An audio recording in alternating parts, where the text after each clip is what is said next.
Have you been thinking about buying a new home? You want to know what the buying process looks like? We're going to be going over everything from very early on all the way through to closing. So you're going to want to check this video out. Hey guys, it's Danny Baisley with the Selling Texas team.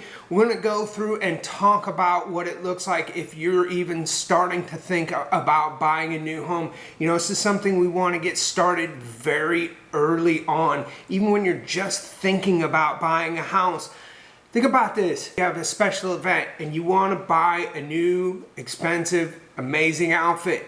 You don't just go to the store, pick one out, and buy it, right? You actually shop around, do some homework, do some research. Who's got the clothes you want? What kind of outfit would you like to have?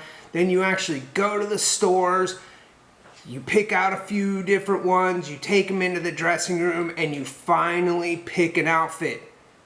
How much more important is the house that you're going to be buying? How much more expensive? How much more of an impact is it going to have on your life? So we want to start that process very early on.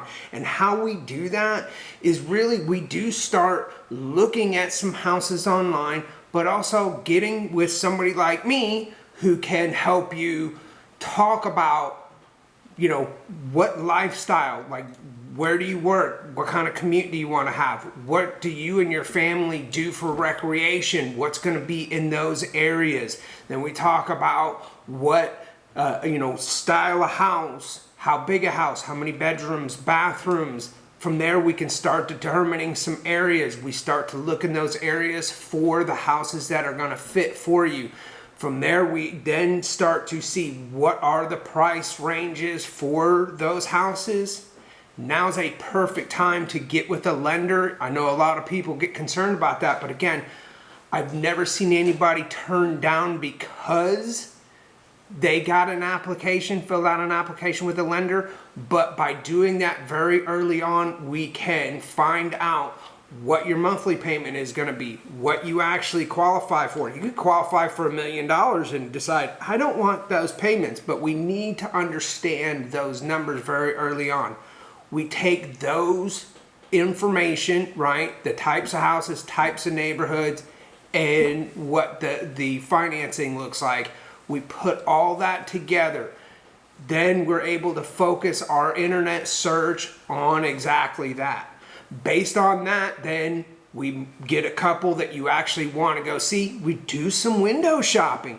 We go out and take a look at some of these houses because what they look like online and in person can sometimes be very different. Also, I want you to learn kind of what things look like. It could be a beautiful house and you're thinking, man, that living room is awesome. And then you go and look at it in person and find out, yes, it's a beautiful living room, but because the window is here, there's a door on that wall, there's an open space here, my furniture, my lifestyle, this isn't gonna work for me. By us going out and visiting a few very early on, no expectations that you're gonna buy, but learn. That way when you go back and start looking again at pictures online of houses, you really do have a sense of, yes, this house is gonna work. No, that house actually, as beautiful as it is, isn't gonna work. So now we've identified what kind of house, where, the price range, and really gotten a good sense of what types of houses are going to fit for you. As we go through that process, then you're going to continue to look online, continue to get a sense of what the prices are in the market, continue to learn from me. Basically then, now we are set and ready to get serious. We're now down to a couple of months. We start really in earnest looking at those properties because now we've focused in and narrowed that search down. Then we start the hunt of actually going out and looking at houses that you do intend to buy. Once we find that right house, we do what's called a market analysis, right? A comparative market analysis. We often in the business call them running comps. We're going to look at a couple of things. We're going to look at what houses are currently on the market, what are their asking price or condition, what houses are under contract, what was their asking price, how long did it take for them to get under contract. We're going to look at recently sold, so 90 days to 6 months. What was their asking price? How long did it take for them to get under contract? And what was the final sales price? and go ahead and look at all of that. I'm going to give you my opinion along with all of that data so that you should be able to at that point start to really get a sense, because of all the homework we've done, where you think that value is. We're gonna strategize, come up with 3 positions. We're gonna come up with our offer, we're gonna come up with a middle negotiation, and then we're gonna come up with a walkaway number. That's the number you say, you know what, if the sellers go that high, I'm happy to lose it. We know that there are more out there. This obviously isn't the right one.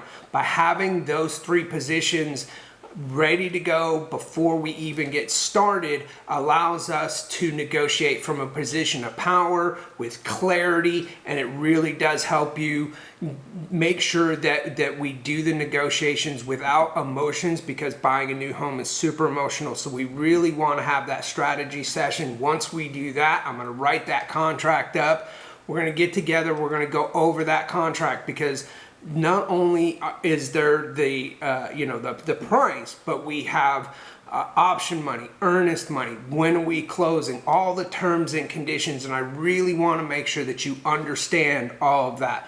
Once we get under contract, we've got that option period in the state of Texas. That gives us the unrestricted right to terminate for any reason. That leverage is when we get the home inspected and negotiate on any repairs. Now for me, I typically recommend for my clients to only look at big ticket items: roof, foundation, AC, water leaks, electrical problems, things that really are big issues and that every buyer is gonna ask for, so that we can be successful. But again, we have that leverage because we have the unrestricted right to terminate.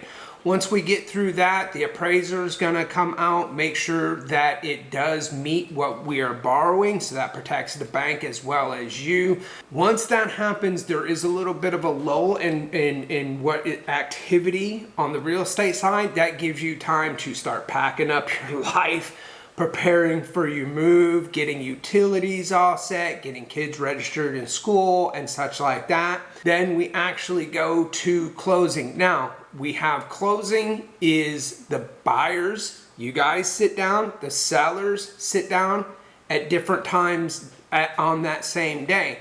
You don't necessarily get the keys when you go to closing. We have to wait until all of the documents from both parties are put together, reviewed, and then the title company can do what is called dispersing the funds. That's paying off the mortgage, that's paying the sellers any of their profit. Once that has funded, then you get your keys, and congratulations, you own your new home. So I know I've covered a lot of information kind of really quickly. If you're thinking about buying or selling anytime soon, you have questions, feel free to post them below and I'm happy to answer them.